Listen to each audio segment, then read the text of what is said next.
হরিণাকুণ্ডুতে তেলের হাহাকার, সিন্ডিকেট করে চুয়াডাঙ্গায় তেল পাচার জয়ী অসাধু ডিলাররা।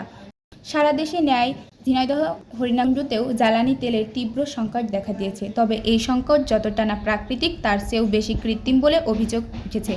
স্থানীয় ডিলাররা একটি শক্তিশালী সিন্ডিকেট তৈরি করে অধিক মুনাফার লোভে হরিণাকুণ্ডুর জন্য বরাদ্দকৃত তেল পার্শ্ববর্তী চুয়াডাঙ্গা জেলার বিভিন্ন দোকানে পাচার করছে।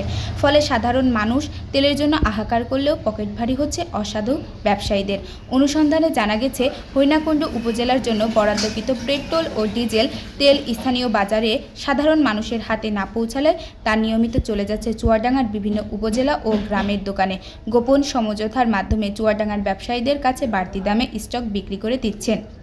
রাতের আধারে পরিবহনের মাধ্যমে জেলা সীমান্ত অতিক্রম করে এই তেল পাচার করা হচ্ছে।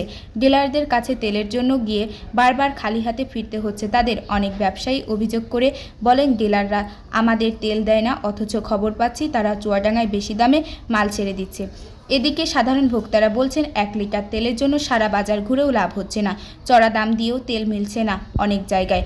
অভিযোগ উঠেছে প্রশাসনের নজরদারির অভাব এবং কঠোর ব্যবস্থার অভাবে পার পেয়ে যাচ্ছে এই অসাধু সিন্ডিকেট।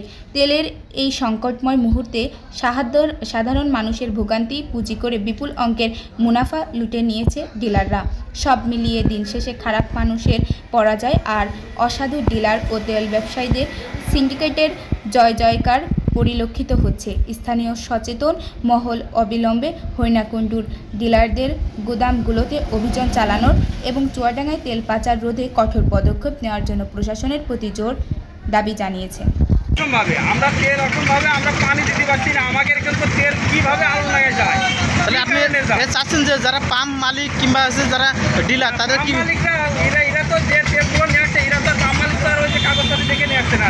ওরা মনে করছে যে আমার হরিণাকুণ্ডুর লোকই, এরা কেউ নিয়ে আসছে ভেতু গাড়ি মিলে, কেউ নিয়ে আসছে বোম কাটা মিলে, এইভাবে তেল নিয়ে না। আমরা যেটা জানতে পারছি এই লোকটা হলে দোকানে বিক্রি করবে ওই যে এখন এটা তো এই পরে ধরার পরে ও বোঝা গেল যাতে দোকানে বিক্রি পারবে। কিন্তু আমরা তেল রকমভাবে আমাদের হই ফাইটে যাচ্ছে, আমাকে ধান লাগতে যাচ্ছে, আমরা তেল পাচ্ছি না। কিন্তু এই তেল আমাকে কেন আলো লাগা যাচ্ছে এর আমরা জবাব চাই।